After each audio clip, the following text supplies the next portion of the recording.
안녕하십니까. 후기의 재무설계TV의 저는 전재국입니다. 하루 5분 공부로 금태족으로 여러분들을 안내하겠습니다. 금태족, 우리도 할 수 있습니다.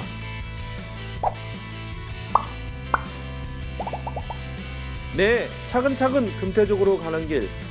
여러분들과 오늘은 호모 100 시대에 맞는 은퇴 자산 관리라는 내용을 가지고 여러분들과 같이 이야기를 나눠보도록 하겠습니다. 혹시 여러분 재수 없으면 200살까지 산다 이런 얘기 좀 들어보셨습니까? 이게 2006년도에 타임지의 내용인데요. 과학이 신의 영역에 침범할 수 있나? 즉 유전자를 조작함으로써 생명을 연장할 수 있는, 그래서 신이냐 과학이냐 이게 우선이 됐다 이런 얘기를 타임지에서 지금 했었던 적이 있었는데요.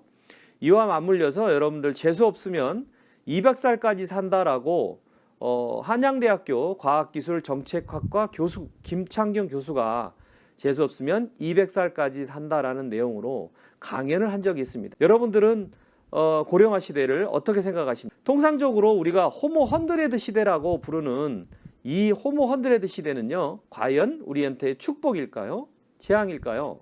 네, 호모 100란 이야기는요, 2009년도에 유엔에서 세계 인구 고령화 보고서에 소개된 내용입니다. 이 내용에서 우리는 100세 삶이 보편화되는 호모 100를 살 것이고요.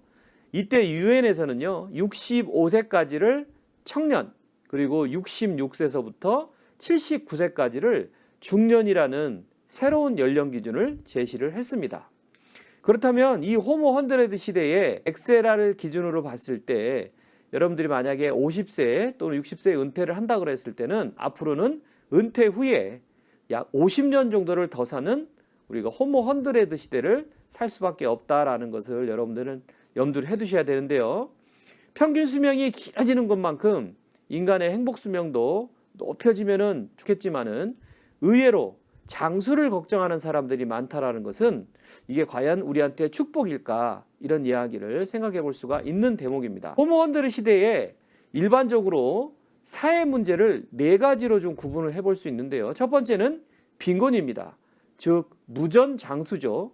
경제력 없이 오래 살 때를 이야기를 하는 것이고요. 두 번째는 일이 없이 오래 사는 무업장수. 세 번째는 아프면서 오래 사는 유병장수. 마지막으로는 홀로 남아 오래 사는 독거장수. 이 4가지를 빈곤, 무직, 질병, 소외, 이 4가지로 보는데요.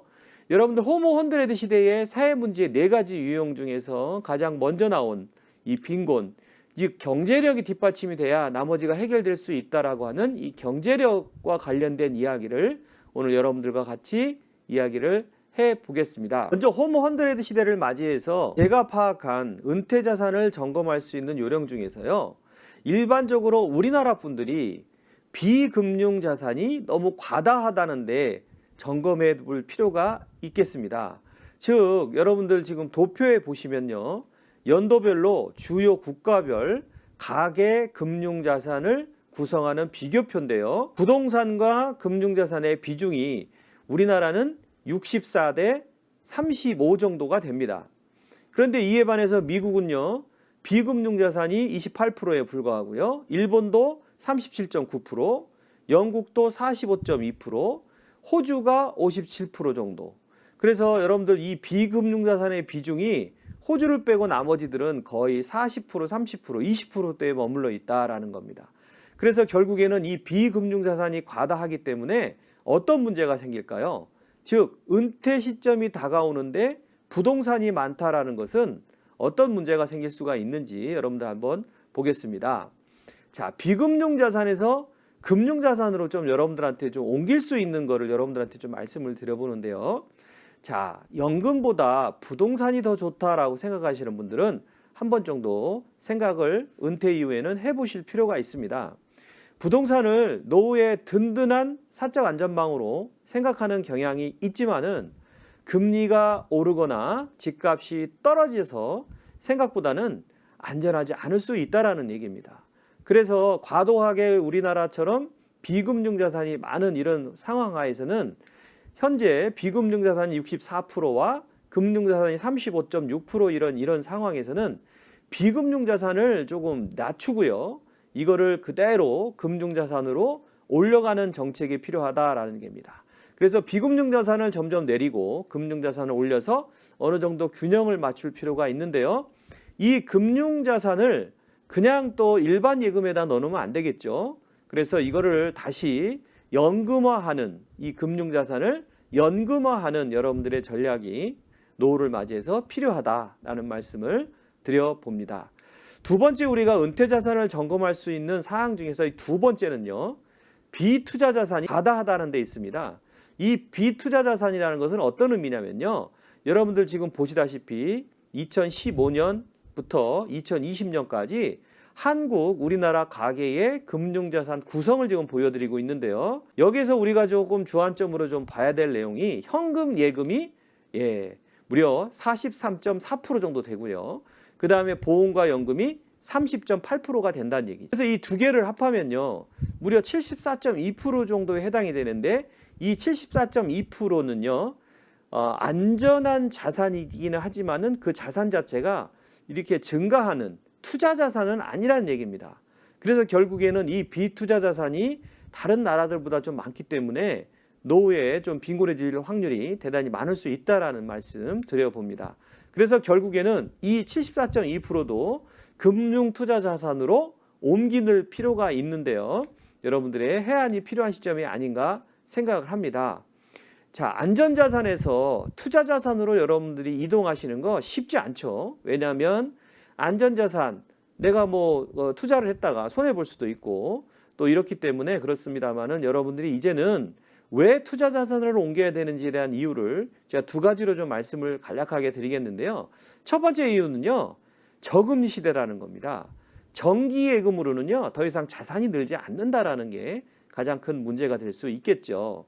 여러분들 화면에 보시다시피 정기예금 금리가 1998년도만 해도 약 13% 정도에 해당이 됐습니다. 저 정도 상황이면요, 특별하게 투자가 필요 없는 상황이었죠. 그러다가 2008년도에 6%, 그리고 2021년도 6월 기준에서는요 1%도 안 되는 0.8% 정도.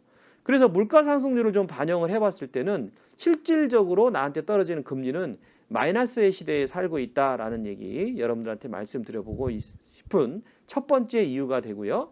두 번째, 투자자산으로 옮겨야 될 이유가요, 여러분들 가만히 있어도 자산이 손해를 보는 인플레이션을 방어하기 위해서라는 겁니다. 그래서 최근에 이제 기사인데요, 올해 5월달 물가가 2.6%까지 치솟았고요. 9년 만에 최대폭으로 치솟았다. 정부는 일단 일시적인 현상이라고 이야기를 합니다만은 전문가들은 하반기에도 불안하다라는 그런 심정을 이 신문에서 놓고 있죠. 여러분들 주변을 둘러보면 요즘에 상당히 물가가 좀 많이 올라가는 추세라서 금리는 낮고 물가를 올리게 되면은 여러분들 특별하게 투자를 하지 않으면 상당히 여러분들의 노후가 빈곤해질 수 있다라는 말씀을 드려봅니다. 자, 오늘은 여러분들과 함께 호모 100, 그 다음에 은퇴 자산을 어떻게 관리하는지에 대한 이야기를 좀 드려봤는데요. 도움이 되셨습니까? 공부한 만큼 보장이 되는 금태조 여러분들도 할 수 있습니다. 시작이 반이라고 이야기했습니다, 여러분. 저는 오늘 마치도록 하겠습니다. 저는 그럼 다음 시간에 뵙고요. 오늘 여러분들 방송이 마음에 드셨다면 좋아요와 구독 버튼 부탁드리고 저는 다음 시간에 뵙도록 하겠습니다. 감사합니다.